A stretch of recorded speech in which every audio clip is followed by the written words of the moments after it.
Сони юм болчиход байгаа маа. Би бас гайхал ариун зэг шиг. Монгол улсын иргэн болгон их хурлд нэр дэвших хэрэгтэй. Тэр бол одоо бид нар үндсэн хуулиараа олгогдсон.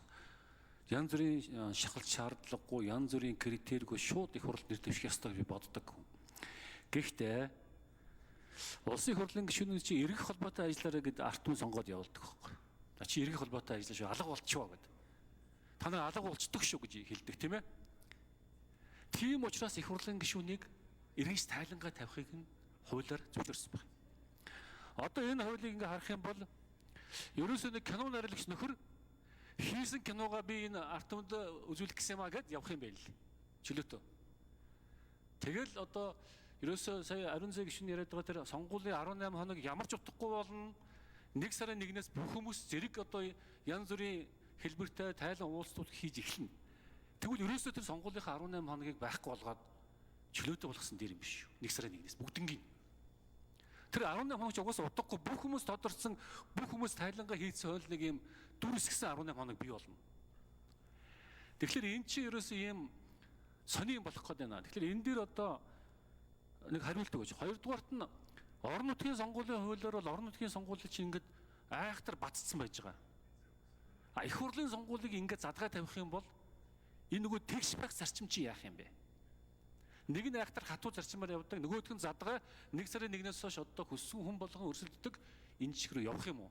Энийг тэгшдэхгүй юм уу? Ижисүүлэхгүй юм уу? Тэгээ ийм хоёр асуулт ихлээд асуу. Энэ хуулийг одоо бас хийхэд одоо маш их тийм хүндрэлтэй асуудал дагаж үүснэ. За энэ дөр хариулт өгөөч ажил хийсийг хүсэж байна. За цэндийн санд өгч шүү. Асуултанд хариулъя. За алдар жохлон гишүүний асуултанд хариулъя. Би дахин хэлье. Одоо байгаа хүчин төгөлдөр мөрдөж байгаа сонгуулийн хуулинд чинь таны дээр яриад байгаа кино найруулагч гэсэн киноныхоо тухай яриад явах нь нээлттэй байгаа юм аа. Хязгаарлалцсан, хоригдсан байсан зүйлийг нээж өгöd байгаа асуудал огт биш шүү. Та хүн хуулийнхаа одоо яг энэ хоёр заалтыг маш сайн уншаарай. Маш сайн уншаарай.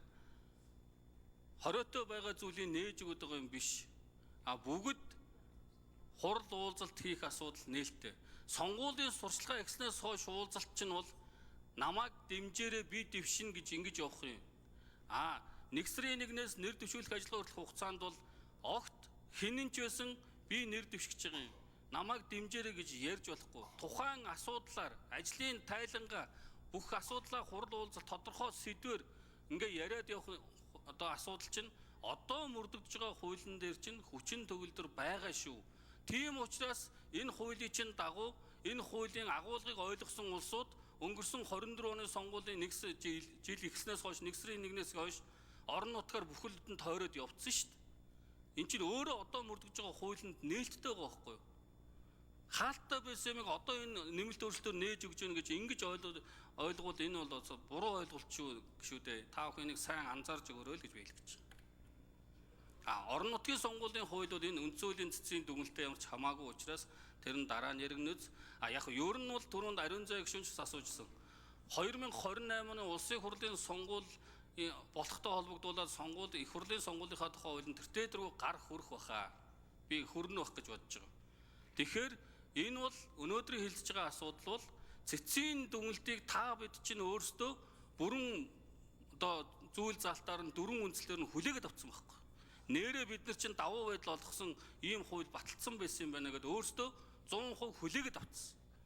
Хүлээгээд авцсан учраас улсын хурал энэ одоо зөрчлийг арилгах хүрээнд холбогдох хуулиндаа нэмэлт өөрчлөлт оруулах хуулийн хугацаатай энэ хуулийнхаа хүрээнд өнөөдөр асуудал маань орж ирж байгаамаа гэдгийг бас та бүхэн зөв ойлгоорой. За жокгүй алдар жохлон гишүүн тодруулж сууя. За бас тэгж тайлбарлаж болно. Нөгөө талаарч тайлбарлаж болно. Тэгэхээр одоо манай ажлын хэсэг одоо энэ анхны хэлцүүлгээр нь баттуулахыг санал оруулж ирж байгаа юм байна. Тэгэхээр хэдүүлээ бас энийг дахин сайн ярилцахгүй бол миний ярьдаг тэр кино найруулагч бол зүгээр нэгж жишээл байгаа юм. Хэрвээ их хурлын гишүүнийг арт түмэн сонгохдоо чи эргэж ирэх тайлангаа тавь гэж сонгосон. Тийм ээ? Энэ дээр чинь сонгуулийн бус зорилгоор санал татах зорилгоор уулзалт зохион байгуулахгүй шүү энэ гэдэг тийм нэмэлт өгүүлбэрэн дээр нэмж болохгүй юм уу? Чинь тийм бүрхэг заалт байгаа байхгүй. тодорхой бүр тэрийг зааж өгч болохгүй юу? Энэ нэг тийм бүрхэг заалтаар маш олон юмнууд задгай тавигдаж явах юм байна гэж нэгт харлаа. Хоёрд нь Монгол улсын бүх иргэн сонгуульд нэр дэвших ёстой.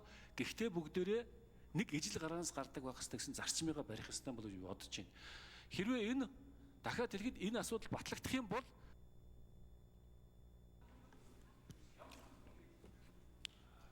За зэндийн сандаг учрагшгүй. Нэмэлт хариулт өгье. Та 44-ийн 6-гийн залтыг ахаад оруулж ирж байгаа хуулийн залтыг уншаарай. Энэ хуулиар хориглоогүй арга хэмжээнд сонгогчдын санал татах зорилгоор явуулж байгаа үйл ажиллагаанд хамаарахгүй л гэж байгаа. Тэгэхээр сонгогчдын санал татах зорилгоор уулзалт түрүү ариун зэ гişүү асууж ирсэн ажлын тайлгаа бид нар чинь 4 жилээр сонгогдсон үнэ. Гişүүд хийсэн ажлын тайлан юмаа иргэдэд мэдээлэл өгөх үүрэгтэй. Бүгдийг хоригдчих болохгүй цэцгийн дүгэлтэй холбогдлоод. Тийм учраас улсын их хурлын тухай хууль, засгийн газрын тухай хууль, нэгжийн тухай хуулиудыг зөрчих юм билээ. Тийм учраас та ажлын тайлангаа тайлгах үүрэгч нь байгаа учраас тэр уулзалт хурлыг чинь нээлттэй болгоод өгье. Гагцгүй тэр хэвлэл материал тарааж болохгүй маа л гэж. Хэвлэл материалын цаана давуу байдлын байна, төсвийн мөнгөөр олон 10 хуудастай гоё ганган зурагтай ийм тайлангуудыг хийж тарааж байгаа нь өөрөө тэгш биш байна, шудраг биш байна. За Жудгийн Баярмаа гişүүн асуулт асууя.